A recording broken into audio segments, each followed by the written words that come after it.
नमः शिवाय। हर हर महादेव।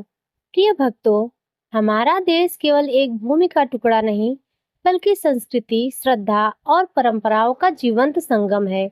यहाँ शायद ही कोई ऐसा दिन बीतता होगा जब कोई व्रत, उत्सव या पावन तिथि न मनाई जाती हो। इन्हीं पर्वों की श्रृंखला में आज नाग पंचमी का एक विशिष्ट स्थान है, जो नाग देवता को समर्पित एक अत्यंत पवित्र तिथि है। भारत के कोने-कोने में इस पर्व को विविध रूपों में मनाया जाता है। प्रत्येक क्षेत्र की अपनी लोक कथा है, अपनी आस्था और अपनी परंपरा है।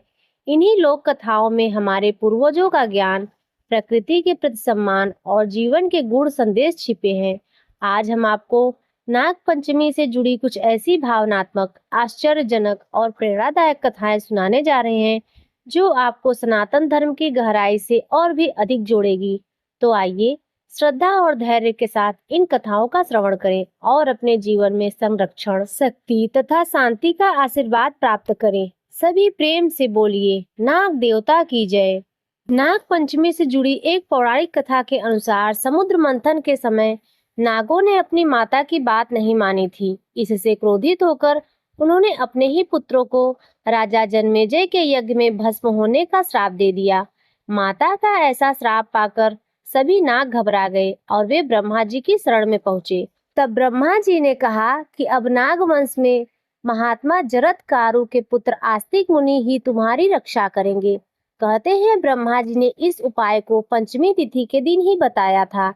इसके बाद जब राजा जन्मेजय ने नागों को भस्म करने के लिए नाग यज्ञ शुरू किया और वे आहुति के लिए मंत्रोच्चार करने लगे, तो वैसे ही नाग जलने लगे। तब आस्तिक मुनि ने उन नागों के ऊपर दूध डाला, जिससे उन्हें जलन से शांति मिली। मान्यता है कि आस्तिक मुनि ने श्रावण शुक्ल पंचमी के दिन ही नागों को बचाया था। इसलिए हर साल इस तिथि पर नाग पंचमी मनाई जाती है और नागों को दूध से अभिषेक किया जाता है। वहीं एक अन्य पौराणिक मान्यता के अनुसार जब समुद्र मंथन के समय किसी को भी रस्सी नहीं मिल रही थी, तब उस समय वासुकी नाग को रस्सी की जगह पर प्रयोग किया गया। कहते हैं इसे बाद से ही इस तिथि को नाग पंचमी का पर्व मनाया जाने लगा। एक और कथा के अनुसार भगवान श्री कृष्ण ने इस दिन ही कालिया नाग का अहंकार तोड़ा था।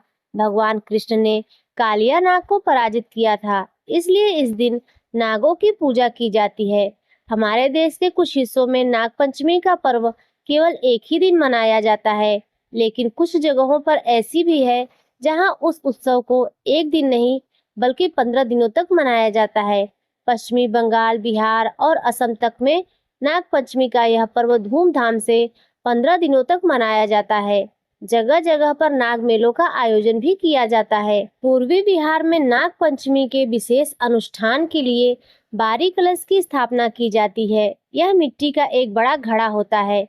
इसके चारों ओर गोबर से सुंदर आकृतियां बनाई जाती है। इन आकृतियों में सांप की आकृतियां सबसे अधिक होती हैं। फिर कलश की स्थापना करके 5 नागिन बहनों को बुलाया जाता है और कलश पर स्थापित किया जाता है। इनके नाम है जया बिसहरी, पद्मा कुमारी, आदि सुमन बिसहरी और मैना बिसहरी। पांचों बहनें विष कलश पर विराजमान की जाती है और प्रतीक के रूप में कलश पर पांचों बहन बिसहरी की आकृतियां बनाई जाती है। कहीं कहीं पर तो इन कलशों पर जीवित सर्प भी बिठाए जाते हैं। नाग पंचमी की कथा में बिहुला बिसहरी की कथा भी सुनी जाती है। बिहुला बिसहरी की कथा सतीत्व, समर्पण और साहस की अनुपम गाथा है। यह कथा एक ऐसी कथा है जो दिल को छू लेती है और आत्मा को झकझोर देती है। पुराणों में नागों का विशेष महत्व बताया गया है। भगवान श्री विष्णु की सैया के रूप में शेषनाग का नाम आता है। यह भी मान्यता है कि शेषनाग के फन पर ही यह संपूर्ण पृथ्वी टिकी हुई है। भगवान कृष्ण द्वारा यमुना जी में निवास करने वाले कालिया नाग को वश में करने की कथा तो आप सभी जानते हैं, लेकिन कहते हैं श्री कृष्ण ने कालिया को कुश से नाथा था, जिसके प्रभाव से कुश में आज भी विष का अंश माना जाता है और ग्रामीण अंचलों में आज भी नाग पूजा में कुश का प्रयोग किया जाता है। बिहुला बिसहरी की कथा 5 बहनों मैना, बिहुला, भवानी, बिसहरी और पद्मा से शुरू होती है।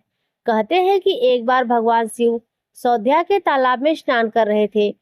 इसी दौरान उनकी जटा से 5 बाल टूट गए और इन्हीं जटाओं के 5 टूटे बाल से 5 बहनों का जन्म हुआ। ये पांचों बहनें मृत्यु लोक में अपनी पूजा कराने की इच्छा रखती थी।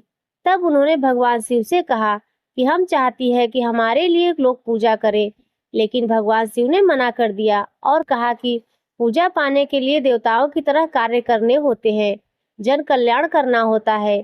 तब उन पांचों में से एक ने तो भगवान शिव की बात मान ली। दूसरी सोचने लगी कि पता नहीं वह लोगों का भला कर पाएगी या नहीं।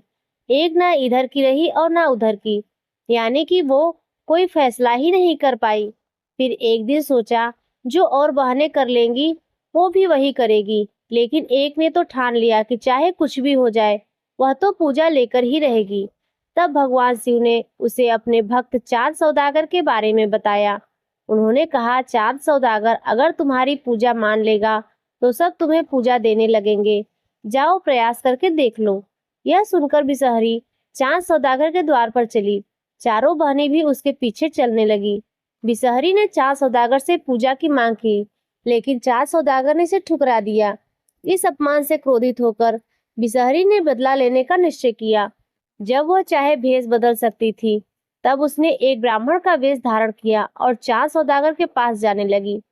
चांद सौदागर ने देखा कि ब्राह्मण तो निसंतान है और उसे सम्मान तो देता था, लेकिन मन से नहीं मानता था। कुछ दिनों तक बिसहरी बना ब्राह्मण चांद सौदागर के पास जाता रहा, उससे वार्तालाप करता रहा। अब चांद सौदागर उसे सम्मान तो देता था, वह एक ब्राह्मण है, लेकिन मन से नहीं मानता था। और फिर वह भी जानता था कि यह ब्राह्मण बिसहरी ही है, और जब बिसहरी ब्राह्मण चांद सौदागर के पास से चला जाता तो जिस जगह वह ब्राह्मण बैठा करता था उस जगह की मिट्टी को हटवाकर वह सौदागर गोबर से लिपवाता था। यह अपमान बिसहरी को और भी भड़काने वाला था।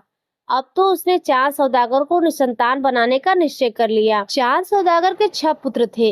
एक एक करके बिसहरी ने उनके विवाह की सुहाग रात में सर्प भेजकर उन्हें डसवा दिया, जिससे उसकी उसी क्षण मृत्यु हो गई। चांद सौदागर की 6 बहुएं इस तरह विधवा हो गई और उसका घर शोक में डूब गया। बिसहरी, जो अब भी ब्राह्मण के वेश में थी, मन ही मन इस दुखद स्थिति पर प्रसन्न थी। कुछ समय बाद चांद सौदागर को एक और पुत्र की प्राप्ति हुई, जिसका नाम रखा गया बाला लखंदर। अपने 6 पुत्रों की मृत्यु के दुख से ग्रस्त चांद सौदागर अपने 7वें पुत्र का विवाह ही नहीं करना चाहता था, लेकिन अब की बार बिसहरी ने ब्राह्मण वेश में उसकी मति फेर दी और किसी तरह उस पुत्र का भी विवाह करने के लिए राजी कर लिया। और फिर बाला लखंदर का विवाह बिहुला से हुआ। बिहुला एक समझदार और साहसी स्त्री थी। वह चांद सौदागर के 6 पुत्रों की मृत्यु का रहस्य जानती थी। उसने अपने पिता बेचू शाह से कहा कि बाला लखंदर के साथ भी वही होगा जो उसके अन्य जेठों के साथ हुआ। उसने उपाय सुझाया कि एक ऐसा घर बनवाया जाए जिसमें एक भी छेद ना हो, ताकि सांप प्रवेश ना कर सके। चांद सौदागर ने कारीगरों को कड़ा निर्देश दिया कि यदि घर में एक भी छेद हुआ तो उनके पूरे परिवार को मृत्यु की सजा दी जाएगी। लेकिन अब की बार भी बिसहरी ने अपनी चाल चली। उसने एक कारीगर को लालच देकर एक छोटा सा छेद छोड़ने के लिए तैयार कर लिया, जो कि आसानी से किसी को भी नजर ना आए। जब घर तैयार हो गया, चांद सौदागर ने उसका अच्छे से निरीक्षण किया और उसे कोई कमी नजर ही नहीं आई, तो वह संतुष्ट हो गया। इधर बिहुला जब ससुराल आई तो उसने अपने मायके से एक कुत्ता, एक बिल्ली, एक नेवला, एक गरुड़ और अगर चंदन की लकड़ी भी साथ में रख ली। अगर चंदन में यह गुण था कि सर्पदंश से मृत व्यक्ति को जीवित किया जा सकता था, लेकिन बिसहरी की चालाकी के आगे ये सारी सावधानियां बेकार साबित हुई। शादी की पहली ही रात में जब बिहुला और बाला लखंदर गहरी निद्रा में थे, उस समय बिसहरी ने उस छोटे छिद्र से एक पतला सांप भेजा। यह सांप बिहुला की बहन थी, जिसे बिसहरी ने डरा धमका कर भेजा था। यह वही नागिन थी जिसने शिवजी की लोक कल्याण वाली बात मान ली थी, लेकिन अपनी ही बहन बिसहरी के डर के कारण वह बाला लखंदर को डसने पहुंच गई। अब इधर नागिन ने सोते हुए बाला लखंदर को डस लिया और वह मृत्यु को प्राप्त हो गया। बिहुला तो गहरी नींद में थी और उसकी नींद भी बिसहरी की माया ही थी। जब बिहुला की नींद खुली तो उसने अपने पति को मृत पाया। उसका हृदय दुख से फट पड़ा और वह जोर जोर से रोने लगी। उसकी बहन, जिसने बाला लखंदर को डसा था, वह वही पलंग के नीचे थी और बिहुला को सांत्वना देने लगी। उसने कहा, रो मत बहन, मैं अभी तुम्हारे पति को जीवित कर सकती हूँ, लेकिन इससे बिसहरी की दुर्गति नहीं होगी। वह तुम्हारे 6 जेठों की हत्या का जिम्मेदार है। तुम्हें उससे बदला लेना है। धैर्य रखो और अपने पति के शव को लेकर इंद्रलोक में जाओ। अब से तुम मुझे अपनी बहन ही मानना और समझना। तब बिहुला ने अपनी बहन की बात मान ली। उसने बाला लखंदर का शव, 2 मटकी दही, 4 केले के पौधे और अपनी बहन यानी नागिन को अपने जूड़े से बांध लिया। उसने बिल्ली को भी साथ ले लिया और गंगा किनारे पहुंची। वहां उसने केले के पौधे से एक बेड़ा बनाया, उस पर अपने पति का शव रखा और इंद्रलोक की ओर प्रस्थान कर गई। वह बीच बीच में शव पर दही का लेप लगाती रही ताकि वह खराब न हो। बीच बीच में बिल्ली से दही चटवाकर शव को साफ करती और फिर नया लेप लगाती। यह यात्रा लगभग 12 वर्षों तक चली। रास्ते में कई लोगों ने उसे प्रलोभन दिए, लेकिन बिहुला ने अपने पातिव्रत्य धर्म को कभी नहीं छोड़ा। बिहुला की एक दूर की मौसी थी रेघवा। बहते बहते बिहुला वहीं पहुंची, अपनी मौसी से सारा हाल सुना दिया। तब रेघवा ने उसे सलाह दी कि वह इंद्रलोक जाए, लेकिन रास्ते में नेतिन धोबी से सावधान रहे, जो एक राक्षसी है। बिहुला ने नेतिन को अपनी मौसी बनाकर उसका विश्वास जीत लिया और फिर नेतिन उसे इंद्रलोक ले गई, जहां बिहुला ने देवराज इंद्र के सामने अपनी आप बीती सुनाई। तब देवराज इंद्र ने कहा, ठीक है, जो तुम कह रही हो उसको साबित करो, तो तुम्हारे पति और 6 जेठ जीवित कर दिए जाएंगे। यह सुनकर बिहुला ने अपना जूड़ा खोला और उसी नागिन को सामने कर दिया जिसने बाला लखंदर को डसा था। फिर उसने कहा, इस नागिन से ही सारा सच सुन लिया जाए और नेति धोबिन से भी पूछ लिया जाए कि मेरे जेठ कहाँ है। यह सुनकर नेति धोबिन ने कहा, इसके जेठ भी बहकर नदी में आए थे, तो मैंने सबके प्राणों को पतंगा बनाकर अपने घर में रख लिया था। यह सब सुनकर इंद्रदेव क्रोधित हुए और उन्होंने बिसहरी को बुलाने के लिए दूत भेजे। दूत बिसहरी को पकड़कर ले आए। फिर नागिन ने बिसहरी के सामने सारा रहस्य खोल दिया। इससे बिसहरी को काटो तो खून नहीं, लेकिन अब वो कर भी तो कुछ नहीं सकती थी। देवराज इंद्र ने बिहुला के जेठों और बाला लखंदर को जीवित कर दिया। बिहुला ने बिसहरी को सजा देने के लिए उसे डोरी में बांधकर अपने साथ रख लिया। रास्ते में उसने उन लोगों को भी सजा दी जिन्होंने उसे प्रलोभन दिए थे, और फिर इस तरह बिहुला अपने नगर लौटी। अपने पातिव्रत्य और अपने सतीत्व के बल पर उसने 4 सौदागर की नष्ट हुई संपत्ति को फिर से पा लिया, अपने सास ससुर का अंधापन दूर किया और उनके सामने उनके 7 पुत्रों को जीवित खड़ा कर दिया। बिसहरी को गड्ढे में दफना दिया। बिहुला और बाला लखंदर ने कुछ वर्षों तक राज किया और फिर इंद्रलोक को प्रस्थान कर गए।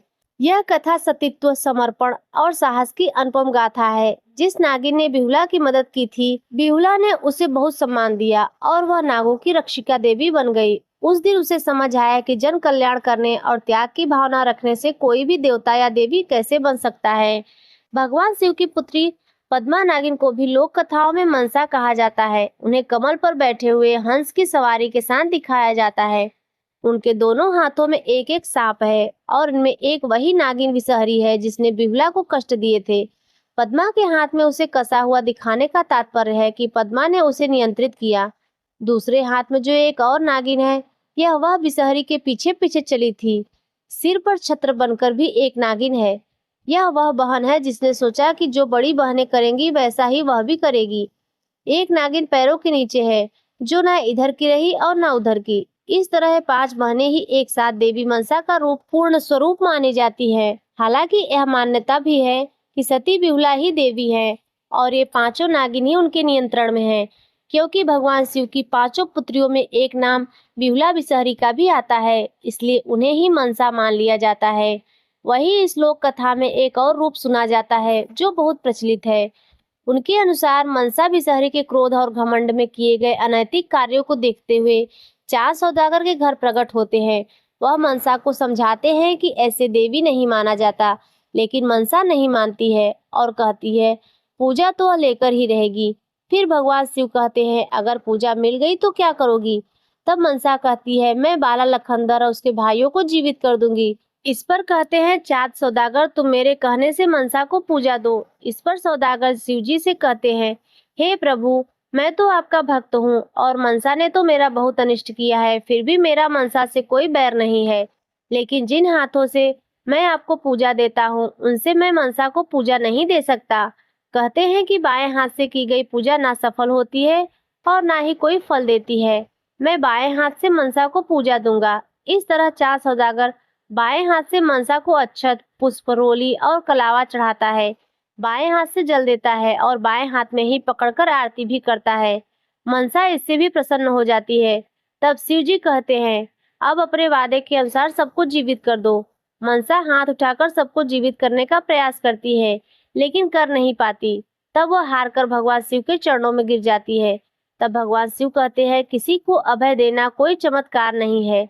देवता शक्तियों से नहीं बल्कि अपने कर्तव्यों के कारण पूजे जाते हैं। अब मनसा को समझ आ गया कि वह क्या गलती कर रही थी। तब वह सभी से क्षमा मांगती है और तपस्या के लिए चली जाती है। तब भगवान शिव चादो सौदागर के पूरे परिवार को जीवन दान देते हैं। बिहुला को उसके सतीत्व के कारण देवी का दर्जा देते हैं। उधर तपस्या के बल पर मनसा भी सात्विक बुद्धि की होकर जन कल्याण में जुट गई और लोगों का कल्याण करने लगी। अपनी विष हरने की शक्ति के कारण ही वह विषहरी देवी बन जाती है और मनसा के नाम से पूजनीय हो गई। आज भी मनसा देवी की पूजा बाएं हाथ से करने की मान्यता अधिक है। यह थी नाग पंचमी के दिन सुने जाने वाली लोक कथाएं। तो प्रिय भक्तों, यह कथा यहीं पर संपन्न होती है। आज की कथा यदि आपको अच्छी लगी हो तो वीडियो को लाइक कर दीजिए, चैनल पर पहली बार आए हो तो सब्सक्राइब कर लीजिए और कमेंट में ओम नमः शिवाय अवश्य लिखिए।